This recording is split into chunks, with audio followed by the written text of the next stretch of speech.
కేంద్ర మంత్రి రాజ్నాథ్ సింగ్ మాట్లాడుతున్నారు. ఇప్పుడు లైవ్ చూద్దాం. तेलंगाना के डायनामिक प्रेसिडेंट श्री रामचंद्र राव जी गारू,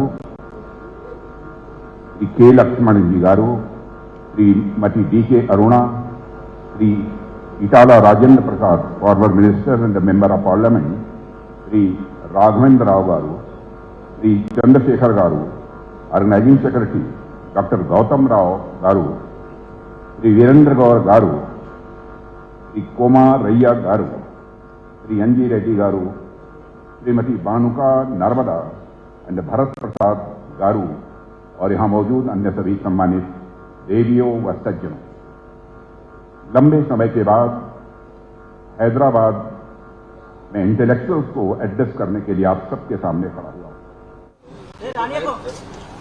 और यहां जिस प्रकार की ह्यूज गैदरिंग में देख रहा हूं, उससे मेरा विश्वास यह पक्का हो गया है कि आप सबका आशीर्वाद, आप सबका स्नेह यदि किसी को प्राप्त है हिंदुस्तान की राजनीति में, तो वह भारतीय जनता पार्टी को प्राप्त है, एनडीए को प्राप्त है।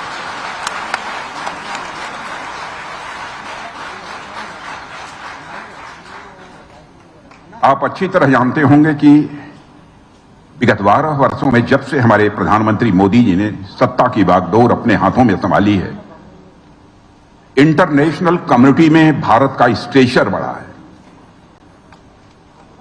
पहले इंटरनेशनल फोरम पर भारत कुछ बोलता था, तो भारत की बातों को जितनी गंभीरतापूर्वक लिया जाना चाहिए नहीं लिया जाता था।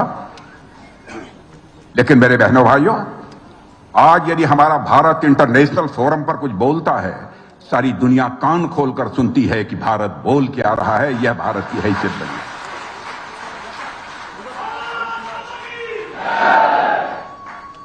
हैदराबाद जब भी मैं आता हूं साथियों, मेरे लिए यहां आना हमारे लिए स्वयं प्रसन्नता का विषय यह होता है। और एक बार फिर यहां पर आप सबके बीच आकर मैं अपने को बेहद प्रसन्न महसूस कर रहा हूं। सबसे पहले लौह पुरुष सरदार वल्लभ भाई पटेल को नमन करना चाहता हूं, जिन्होंने हैदराबाद को भारत का अभिन्न अंग बनाकर भारत की यूनिटी और इंटीग्रिटी को सुरक्षित करने का एक सराहनीय कार्य किया था। आज का प्रोग्राम मैं मानता हूं 2 कारणों से बहुत ही महत्वपूर्ण है।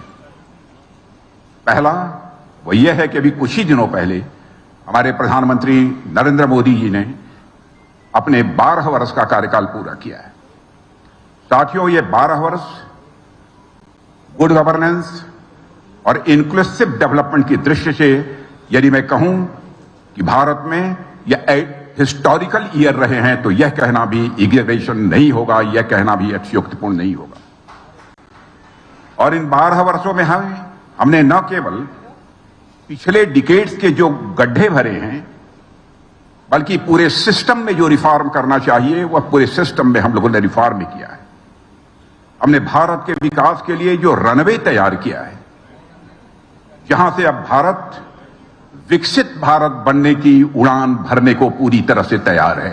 और तो हमारा यह भारत निश्चित रूप से विकसित भारत बनकर रहेगा।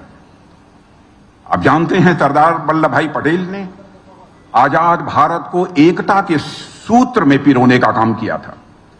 उसी प्रकार हमारे प्रधानमंत्री मोदी जी के नेतृत्व में हमारी सरकार भारत को सांस्कृतिक, सामाजिक, आध्यात्मिक और आर्थिक स्तर पर यानी कल्चरल, सोशल, स्पिरिचुअल और इकोनॉमिक स्तर पर भारत को मजबूत करने का काम इस समय कर रही है।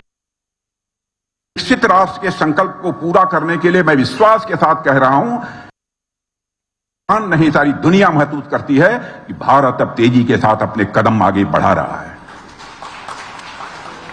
साथियों, दूसरी खास बात यह है कि हमारे प्रधानमंत्री नरेंद्र मोदी जी जनता द्वारा चुने गए भारत के सबसे लंबे समय तक सेवा देने वाले प्रधानमंत्री बन गए।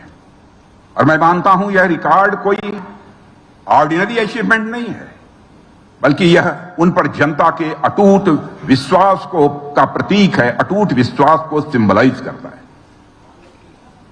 साथियों, इतने लंबे समय तक प्रधानमंत्री और मुख्यमंत्री जैसे पदों पर रहने के बावजूद उनकी पॉपुलरिटी में सारे देश में चले जाइए, कहीं पर भी आपको गिरावट देखने को नहीं मिलेगी, कोई कमी देखने को नहीं मिलेगी।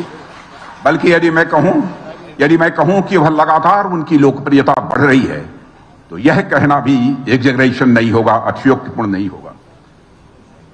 मैं जानकारी देना चाहता हूं आप सबको कि एक बहुत ही हाईली रिपोर्टेड इंटरनेशनल सर्वे के अनुसार प्रधानमंत्री नरेंद्र मोदी दुनिया के सबसे पॉपुलर लीडर हैं। उनकी अप्रूवल रेटिंग दुनिया में सबसे ज्यादा है, यानी सबसे ज्यादा लोग उन पर भरोसा करते हैं, सबसे ज्यादा लोग उन पर विश्वास करते हैं, सबसे ज्यादा लोग उन पर ट्रस्ट करते हैं। और मेरे बहनों